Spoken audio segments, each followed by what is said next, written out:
The Walt Disney World Resort is known throughout the entire world for its stunning attractions, shows, and of course, rides. Through the resort, there's around 54 rides in all 4 parks. That's a whole lot, and with only so much time in a day, it may be hard to decide which rides to go on. So which rides are actually the best? Well, that topic is certainly debatable, but I wanted to compile a list of my personal favorite rides. Now these rides can range from slow-moving boat rides to high-speed coasters. Now I think it's time to count down the top 10 best rides at the Walt Disney World Resort. When you first enter Epcot, it's pretty hard not to notice the 180-foot geodesic sphere being the park's icon. And inside of this very icon houses the ride that takes spot number 10 on our list. Spaceship Earth is one of the few remaining opening day classic Epcot attractions left inside the park. This ride takes you on an Omni-Mover as you learn about the history of communication, from the Stone Age to the Computer Age. Filled to the brim with countless animatronics, there's essentially detail in every corner. Now being honest, the second half of the ride when you head back to the station while answering a quiz doesn't nearly compare to the first half, but I think the pros definitely outweigh the cons here. This ride and only a few others are some of the only ways to experience the old Epcot, and I hope this attraction stays for years to come. This is a classic Disney dark ride, and I never miss it whenever I'm inside the park. Heading over to Magic Kingdom, we can take a galactic adventure on the famous Space Mountain. This coaster is probably the most iconic in the whole resort, and it was also the first. Opening in January of 1975, this version is one of the few ride counterparks that actually opened in Florida before Disneyland in California. However, this ride really does show its age, as it's not the smoothest experience. Now, even if it's not necessarily the best coaster at the resort, it's pivotal to the Disney World experience, and it's pretty hard to beat whizzing past stars while not knowing which direction you're going to turn in. Space Mountain in the Magic Kingdom does have 2 tracks compared to the other counterparts around the world, so this can definitely help with the long wait times this classic attraction gets throughout the day. This coaster is a huge part to Magic Kingdom history, and for that reason, it proudly takes spot number 9 on this list.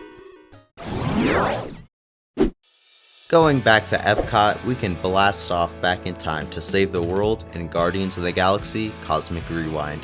Now right off the bat, I think coaster-wise, this is probably the best layout in all of Walt Disney World. The coaster itself is insanely smooth and thrilling at the same time. The backward launch is really impactful, and this whole ride is essentially a smoother, more enhanced version of Space Mountain.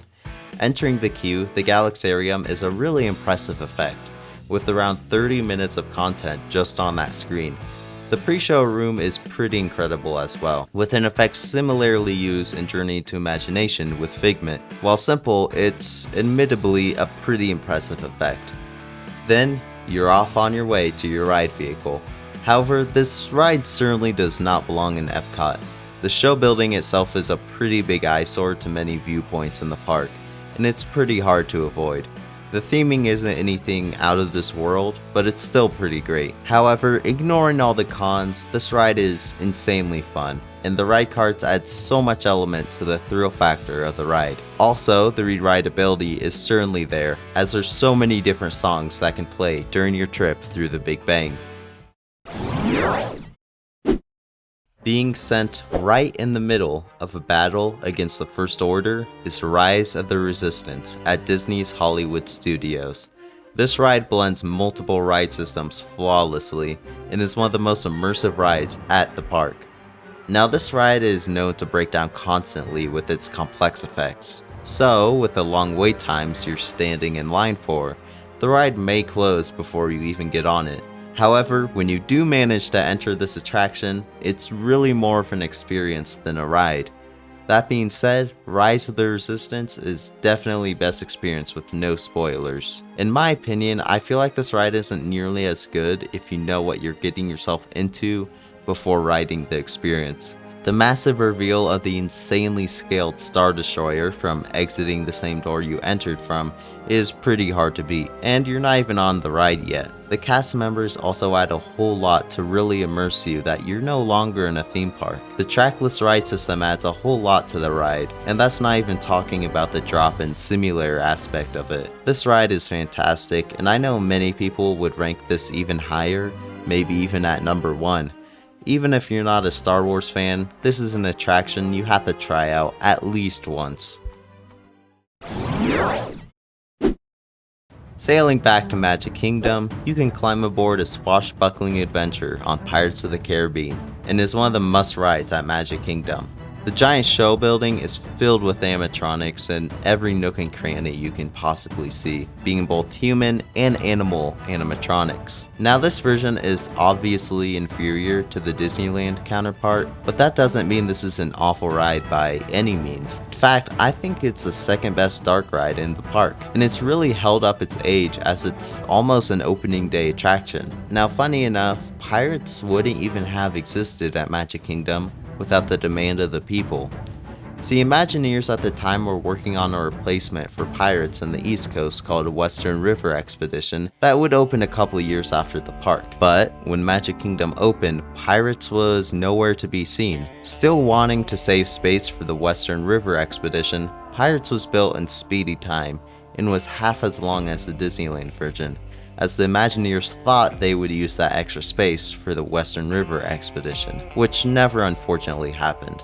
I always think it's an interesting story, but I'm certainly glad we have Pirates now.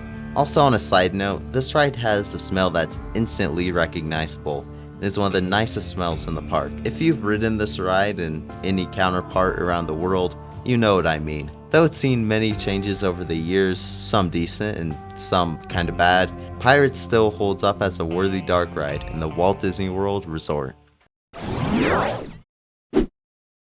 Entering the top 5 and walking into Pandora, the marquee attraction of this land is Avatar Flight of Passage in Disney's Animal Kingdom. Now, I'm generally not an avid fan of simulators as I think they're pretty cheap and lazy, but this takes them to a whole other level. The amount of detail and immersion starts right in the queue, where you see a breathtaking animatronic inside the water tank, countless waterfalls and caves.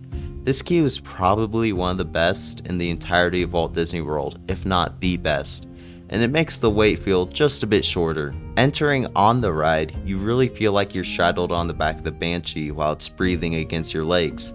Taking thrilling drops and whisking past the ocean, Avatar Flight of Passage is a masterpiece of a ride, and a great and welcome addition to Animal Kingdom. This ride is truly nothing like you've ever experienced, and video does not do it justice whatsoever. However, the wait time can get very long, so I'd recommend either rope dropping this ride or doing it right before park close. However, this ride does have an individual lightning lane, so that is also an option. Back in Magic Kingdom, being high in the sky in Frontierland, sits Big Thunder Mountain. What is there not to love about this ride? To the small yet detailed animatronics of animals and reptiles scattered throughout the land, to the flooded town scene, and not to mention the incredibly detailed rockwork, this is truly the wildest ride in the wilderness. Now, Big Thunder Mountain certainly isn't the most thrilling coaster or ride on property, but it has the ability to transport you to a completely separate time and place. Now, if you were to ride this attraction at a particular time, I would personally suggest during fireworks. This ride, in my opinion, is the best way to experience fireworks, and it truly is a magical experience if you time everything right. Big Thunder provides thrills for guests of all ages and a blast for anyone who rides it. Something interesting about this version of the ride in Magic Kingdom is that it's actually mirrored from the version in Disneyland, and unfortunately doesn't have that last lift hill scene, but it does still have some other elements that other Big Thunders may not have around the world. Big Thunder is once again a must-do ride and a perfect introduction coaster. Staying in Magic Kingdom, you can pay a visit to the 999 happy haunts at the Haunted Mansion. From the spooky stretching room to the hitchhiking ghosts, this ride is filled with humor, scares, and iconic scenes. This is the best classic dark ride at the entire resort in my opinion, and you can't really go wrong with this ride. The queue is very interactive as you wait for your doom buggy to arrive, and when it does arrive, you stroll through haunted hallways before encountering Madame Leota and start to see the ghosts materialize right in front of your eyes. The Pepper's ghost effect used in the ballroom scene is incredibly impressive, just with how much is going on in that room, and it is a perfect place to be in case your ride vehicle stops. Now, the ride system is an omni-mover like Spaceship Earth, so your attraction may be stopped momentarily throughout your journey into the mansion. I'm always fine whenever the vehicle stops, as I have more time to look over the incredibly detailed scenes. Now, if I had to give a specific time to ride this ride, I would say at night. Even though it is an indoor ride, it just gets especially spooky on the exterior, and is in my opinion the best way to experience the mansion. Now, I know some people have gripes over the Hatbox Ghost placement, and I definitely agree with that outright here, but honestly, I would probably rather have a Hatbox Ghost than no Hatbox Ghost at all. Besides, the average park guest probably won't care about the continuity of seeing a ghost before Madame Leota actually summons them. However, I do agree it's a strange spot, but for me, it doesn't really dampen the experience of riding the fantastic Haunted Mansion.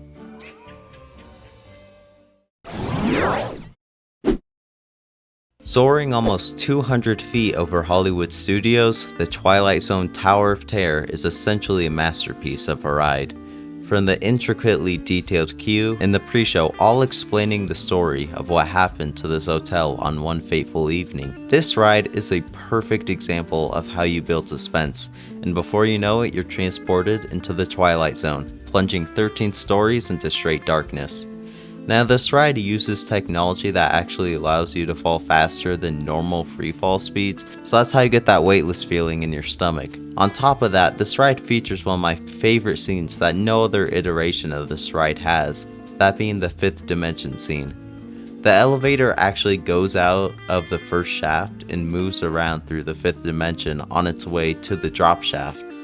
It serves as a transportation method between the first lift with the ghost hallway scene to the actual drop portion of the ride, while also being probably the coolest part of the ride in my opinion.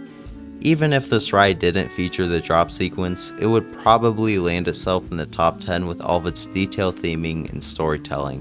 The randomized drop sequence you can get is really just the cherry on top of this amazing ride. There's no better way to experience Hollywood Studios without dropping in the Hollywood Tower Hotel.